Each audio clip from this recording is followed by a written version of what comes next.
Today we're working on page 16 in our probability packet, and I apologize for the confusion about page 12, but this time we are going exactly down page 16. I will do it on here, you'll fill in the notes, and then you'll be able to do problems like this. If we look at the top, it gives us three main facts. It says 60% of people called are female. It said, because they're conducting a phone survey, it said 25% are senior citizens. I'll abbreviate senior citizens. And 20% of the people don't want to do the survey. Now, since we've generally been talking about probabilities, let's go ahead and rewrite these as probabilities. Well, 60% female is obviously 60 over 100, and we can reduce that all the way down to 3 out of 5. We know that 25% senior citizens is just 1 out of 4. And 20% don't want to be contacted, 1 out of 5. And those are going to help us because we're going to use those later on. Let's do number 1. In a series of 3 calls, what's the probability that exactly one person is a senior citizen? So we're going to make 3 phone calls. I'm going to use blanks, 1, 2, 3. And we only want one person to be a senior citizen. So let's say the first call we get a senior citizen. What's that probability? Well, if senior citizens are 25% or 1 out of 4, the chances that this person is a senior citizen, that's an IS, not a 1-5, is 1 out of 4. 25%. Now, what about the second phone call? The second phone call, we want it to not be a senior citizen. What's the probability that it's not a senior citizen? So we think and we say, well, if 1 out of 4 is a senior citizen, then 3 out of 4 is not a senior citizen. And for the third call, we need this to not be a senior citizen, so that would be 3 out of 4. What do we do with these fraction probabilities? Well, we multiply. 3 times 3 is 9. 4 times 4 times 4 is 64. But wait, that is not our final answer. Why not? Well, what we're saying is we made 3 phone calls, and the senior citizen was the first phone call. But could the senior citizen be a different phone call? Absolutely. The senior citizen could have been the second phone call. Is there any other phone call which the senior citizen could have made if we make 3 phone calls? Absolutely. The senior citizen could have been the third phone call. So since the senior can be the first, the second, or the third, we need to take this final answer and multiply it by 3, because there's 3 different ways that we can make 3 phone calls and one of them be a senior citizen. How do we do 9/64 times 3? It's only 3 times 9. Remember here, it's kind of like a 3 over 1, and we know we multiply straight across. So 27 over 64. Using our calculator, that comes out to 421875, and we've been rounding to 3 decimal places, so 0.422 is our final answer. So what we did is we found the probability of one case, then we said, well, how many total cases are there? And we multiplied it. We're going to do more practice, so you'll get used to it. Number 2. Let's go back to black here. Number 2. In a series of 3 phone calls, what's the probability that exactly 2 of the phone calls are by senior citizens? So again, we're making 3 phone calls, and I need 2 to be seniors. Well, maybe we can start by thinking about our possibilities. Maybe my first 2 are seniors, and my second is not a senior. What would the probability of that be? The first call, 1/4. The second call, 1/4. And the third call, 3/4. Multiply those and we get 3/64. But again, we have to think, what other ways can I get 2 out of 3 to be seniors? Maybe we could have the first and the third. Maybe we have the second and the third. And are there any other ways that we can have 2 out of the 3 phone calls be senior citizens? No, that's the only 3 ways I can think of. So we take our 3/64 and multiply it by those 3 ways, and we get 9/64. 9/64 divides to 0.140625 to 3 decimal places, 0.141. In a series of 4 calls, what's the probability that all 4 are female?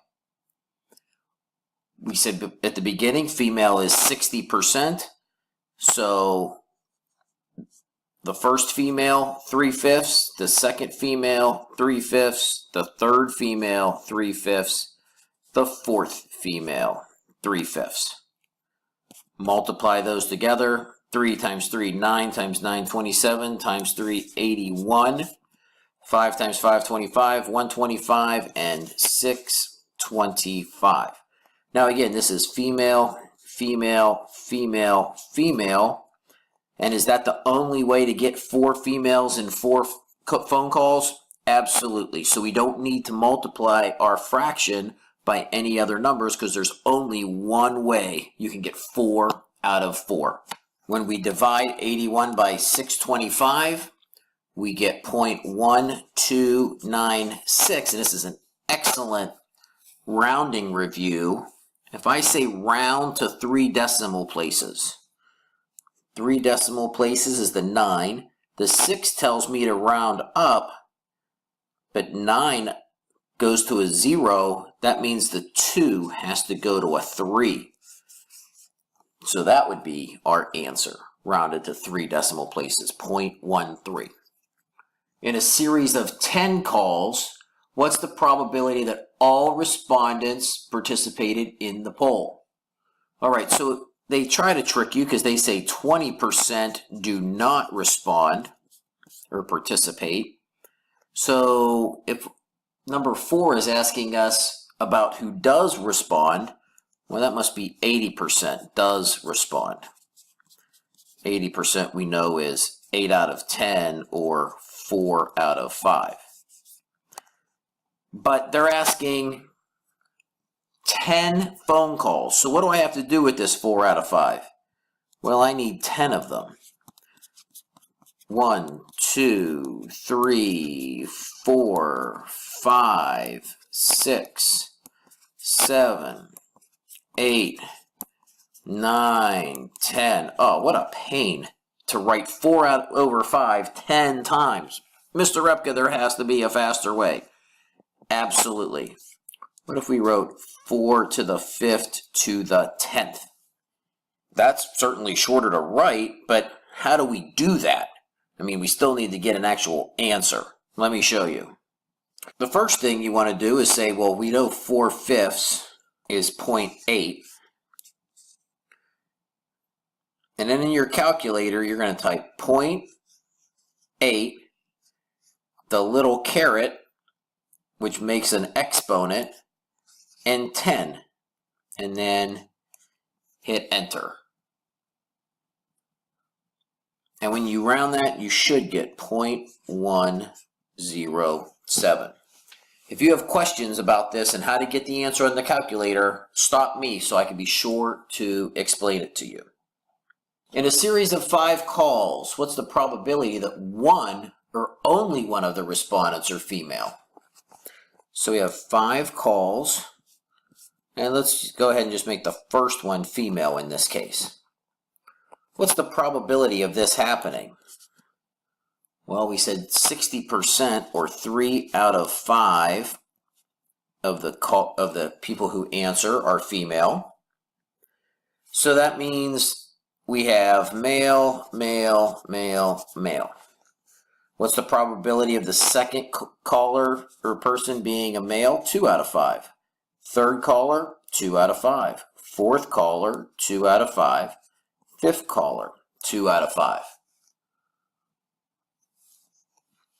So the total, or our fraction when we multiply, 3 times 2, 6, 12, 24, 48, over 5, 25, 125, 625, and 625 times 5 is 3125.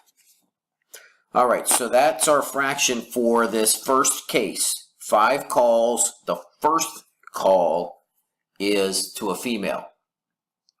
Now we have to think, how many ways could this happen? How many ways out of 5 calls could we get one and exactly one female? And I don't know if you have to write these or not. If you don't have to write them, that's excellent. But to make sure you get the right answer, you might want to. Our second call could have been to a female, our third call, our fourth call, or our fifth call.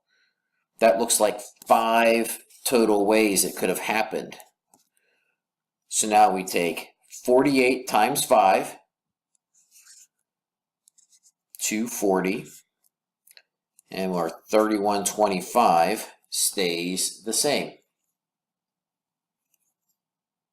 When we divide 0.0768 and to 3 decimal places, 0.077. Let's finish up and talk about number 6. We're going to make 3 phone calls again, and we need at least, key term here, we need to go back to remembering what at least means. We need at least 2 to not participate.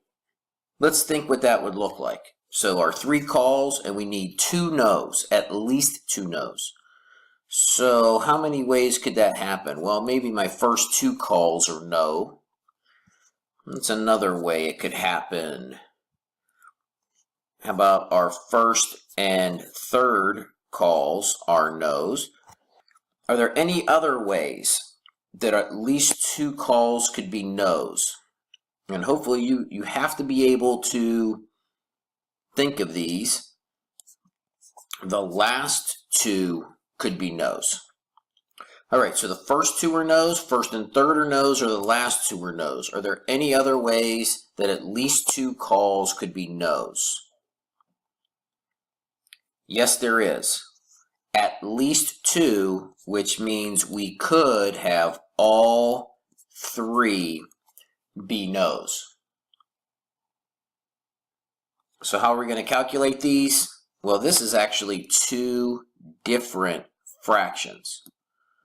For these 3, the first 3, the chances of getting a no, we know is 20%, or 1 in 5. So I'll take the first one. To get a no for the first caller, be 1/5. The second caller, 1/5. And the second, or the third caller, we said could be a yes. Well, that's 4 out of 5. Let's multiply that. That's 4 out of 125.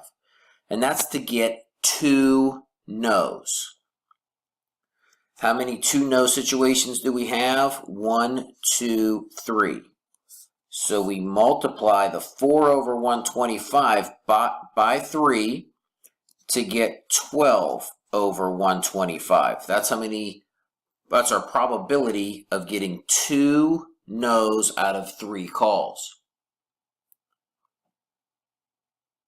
If we go on a calculator and figure out our decimal, 12 out of 125 is 0.096 exactly. We don't even have to worry about rounding.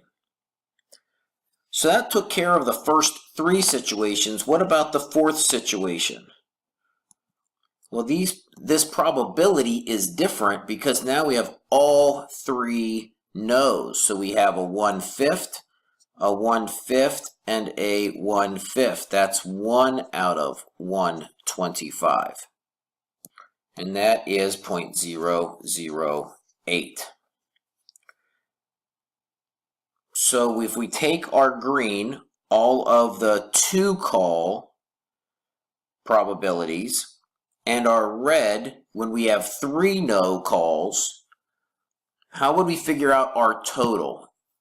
How would we figure out our total probabilities?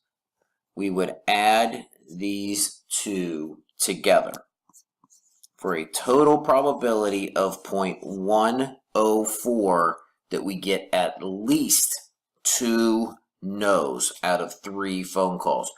Definitely the trickiest problem. We just have to remember that at least means 2 or more. When it says at least, it means that number or more. All right, you should be ready to take on the worksheet.